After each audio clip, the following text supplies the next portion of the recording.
চিন্তা। তারপর আগামীকাল দক্ষিণবঙ্গে ভোটের লাইনে দাঁড়াবেন সবাই, এবং এই ভোটে কোনো রকম কোনো অপ্রীতিকর পরিস্থিতি যাতে না হয়, যাতে কেউ কোথাও হুমকি না দিতে পারে, কোথাও ঝামেলা না হয়, তার জন্য কমিশন একাধিক পদক্ষেপ করেছে। এবার এক মারাত্মক পদক্ষেপ, কমিশন দুটো পৃথক তালিকা করেছে। সেই তালিকায় নাম কাদের থাকছে, যারা বা যাদের জন্য ভোটে গন্ডগোল হতে পারে, সম্ভাবনা বা আশঙ্কা রয়েছে গন্ডগোল এদের দ্বারা হতে পারে, সেই রকম ভেবে এক লিস্ট তৈরি করা হয়েছে। WORRY ওরি লিস্ট, যাদের নিয়ে কমিশনের চিন্তা, মাথা ব্যথা। এই লিস্ট কিভাবে তৈরি হয়েছে, দুটো ভাগ, কি ভাগ, এসব কিছু জানবো। আমার সঙ্গে অর্ণব রয়েছে সরাসরি। অর্ণব,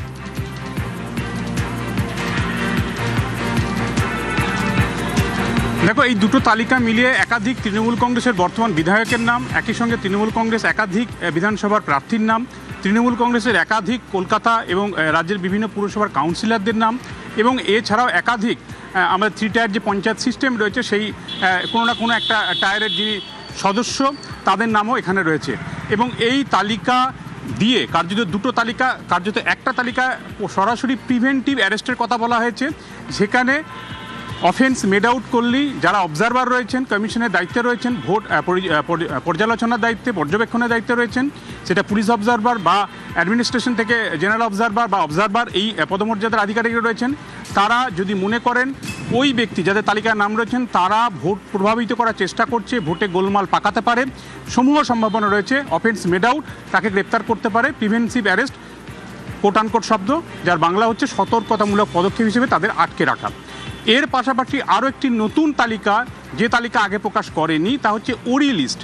এই ওরি লিস্টে আমি যেখানে দাঁড়িয়ে রয়েছি পূর্ব বর্ধমানের বর্ধমান শহরে, বর্ধমান দক্ষিণ বিধানসভা, সম্ভবত সবথেকে বেশি নাম এই বিধানসভায় রয়েছে, 190 জনের নাম রয়েছে এই বিধানসভা থেকেই।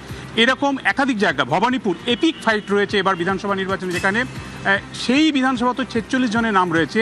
এই ওরি লিস্টেও কিন্তু বলা হয়েছে এরা গোলমাল পাকাতে পারে, ভোটারদের প্রভাবিত করতে পারে, এবং এরা স্থানীয় ক্ষেত্রে গোলমাল সৃষ্টি করতে পারে। তাই তাদের ওপরে কমিশনের নজর রয়েছে। এই ওরি লিস্টের তালিকা রয়েছে। হাইকোর্টের 22 এপ্রিল যে নির্দেশ, সেই নির্দেশের পর্যবেক্ষণের দুটো প্যারাগ্রাফকে সামনে রেখে কমিশন এই বিজ্ঞপ্তি জারি করেছে। তাতে বলা হয়েছে অফেন্স মেড আউট, অর্থাৎ যদি অপরাধ সংগঠিত হয়েছে বলে মনে করেন আধিকারিকরা, এক্ষেত্রে কমিশনের নিযুক্ত আধিকারিক এবং একই সঙ্গে স্থানীয় পুলিশ প্রশাসনের যিনি দায়িত্বে রয়েছেন, স্থানীয় থানার যিনি দায়িত্বে রয়েছেন, তাহলেই কিন্তু তার বিরুদ্ধে এফআইআর করে সঙ্গে সঙ্গে তাকে গ্রেপ্তার করা যাবে। এবং এই গ্রেপ্তার কারা হতে পারেন তাদের সম্ভাব্য তালিকা একটা দেওয়া হয়েছে। এক্ষেত্রে এই তালিকাতে কিন্তু একাধিক নাম রয়েছে, এবং সেই নামের তালিকাটা দীর্ঘ থেকে দীর্ঘতর 142টা বিধানসভাতেই সেই নামের তালিকা রয়েছে।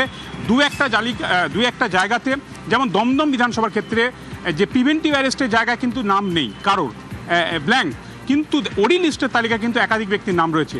এই রকম সব মিলিয়ে এমন কোনো বিধানসভা নেই যেখানে প্রিভেন্টিভ অ্যারেস্টের তালিকা থাকা ব্যক্তিবর্গের নাম বা ওরি লিস্টের নাম নেই। প্রত্যেক বিধানসভা টাচ করেছে, এবং সব মিলিয়ে কমিশন এই যে সিদ্ধান্ত নিয়েছে, সেই সিদ্ধান্ত নেওয়ার পিছনে তারা যুক্তি দেখিয়েছে সুষ্ঠু ও শান্তিপূর্ণ নির্বাচন, ভয়মুক্ত হিংসামুক্ত নির্বাচন করার জন্য তারা এই পদক্ষেপ করছে।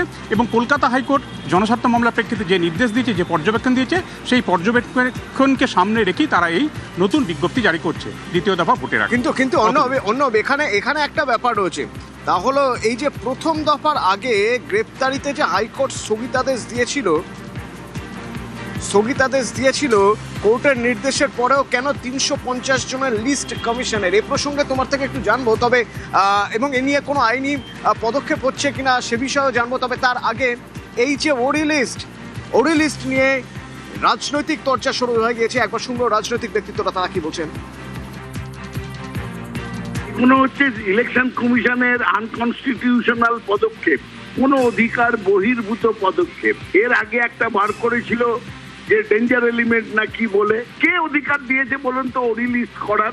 এক একটা নামে এক একটা করছে। বিজেপি ওপর থেকে বলেছে পারলে তৃণমূল কংগ্রেসের 294টি প্রার্থী সবাইকে গ্রেপ্তার করে নিন, মাঠ খালি করে দিন, মাঠে না থাকবে দর্শক, না থাকবে বিপক্ষ দলের কোনো প্লেয়ার, আমরা নেমে আমাদের আম্পায়ার আমরা নেমে খেলে জিতে যাব। জ্ঞানেশ কুমার শুধু অমিত শাহর কথায় উঠছে, নাচছে, বসছে, আর তৃণমূলকে হারাবার জন্য যত সব কুপরিকল্পনা করছে। কনস্টিটিউশন মানে সংবিধান তৃণমূল মানে নাকি এতদিন মেনেছে? 15 বছর ধরে যত নির্বাচন চলাকালীন, নির্বাচনোত্তর এবং নির্বাচনের আগে যত সন্ত্রাস হয়েছে তার মালিক একা তৃণমূল। বিভিন্ন সময় এইসব সন্ত্রাসীরা যারা তৃণমূলের টিকিটে জিতেছিল, জেতা মানে হচ্ছে জনগণের ভোটে জেতা নয়, প্রশাসনকে ব্যবহার করে একজন জনপ্রতিনিধি হিসেবে এসে প্রশাসনিক লুটের রাস্তা পরিষ্কার করা, এটাই তো তৃণমূল। অর্ণব, তোমার কাছে আমার প্রশ্ন, যে প্রথম দফার ভোটের আগে যে এই যে গ্রেপ্তারি, সেই গ্রেপ্তারিতে তো স্থগিতাদেশ দিয়েছিল হাইকোর্ট। তাহলে আইনের কোন সংস্থানে কিভাবে নির্বাচন কমিশন এই কাজ করছে, এবং নির্বাচন কমিশনের এই যে ওরি লিস্ট, এ নিয়ে কোনো রকম কোনো এর বিরুদ্ধে কোনো রকম কোনো আইনি পদক্ষেপ কি এখনো হয়েছে?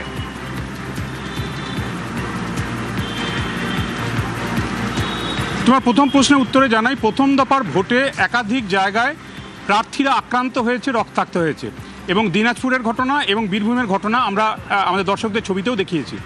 এর পাশাপাশি দুদিন আগে ভাটপাড়াতে অর্থাৎ ব্যারাকপুর পুলিশ কমিশনারেট এলাকায় অর্জুন সিং, বিজেপি এবং তৃণমূলের মধ্যে কার্যত হাতাহাতি, লাঠালাঠি এবং ঢিল ছোড়াছুড়ি। শুধু তাই নয়, সেখানে বাহিনীর এক জওয়ান গুলিবিদ্ধ হয়ে এই মুহূর্তে হাসপাতালে চিকিৎসাধীন।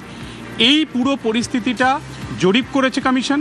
পাশাপাশি বিভিন্ন রাজনৈতিক দল থেকে কমিশনের কাছে অভিযোগ এসছে, এবং সেটা বিভিন্ন রাজনৈতিক দল, বিজেপি বলো, সিপিআইএম বলো, কংগ্রেস বলো, বিভিন্ন রাজনৈতিক দল তারা অভিযোগ করেছে।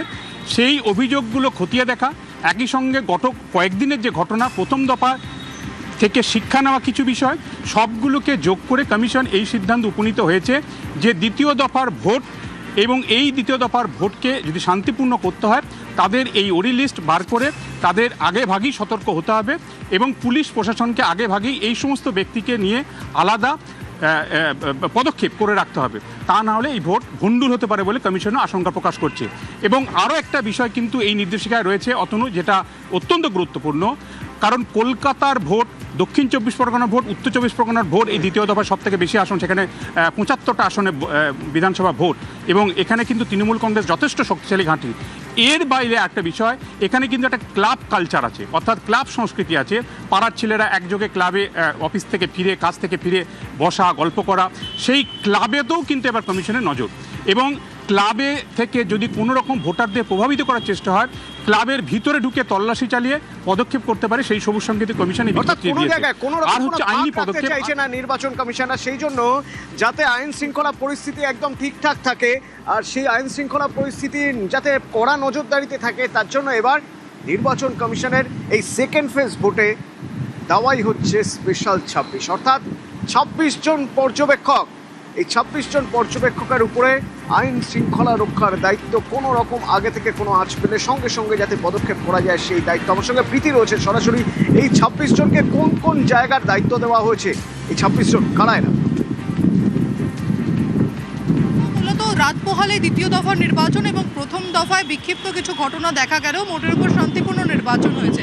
দ্বিতীয় দফার ক্ষেত্রে কিন্তু ঘটনাবিহীন নির্বাচন চাইছে একেবারে রাজ্যের সিইও দফতর, সঙ্গে সঙ্গে জাতীয় নির্বাচন কমিশন। এই জন্য প্রথম দফার নির্বাচনে যে সমস্ত পুলিশ আধিকারিকরা তারা দায়িত্বে ছিলেন, তাদেরকে কিন্তু দ্বিতীয় দফার যে 142 আসন রয়েছে, সেই 142 আসনের মধ্যে যে কমিশনারেটগুলো পড়ে, যে থানাগুলো পড়ে, সেখানে কিন্তু দায়িত্ব দেওয়া হয়েছে। মূলত আজ সকাল 10টার মধ্যে এই 26 জন পুলিশ আধিকারিক, যার মধ্যে একাধিক আইপিএস অফিসার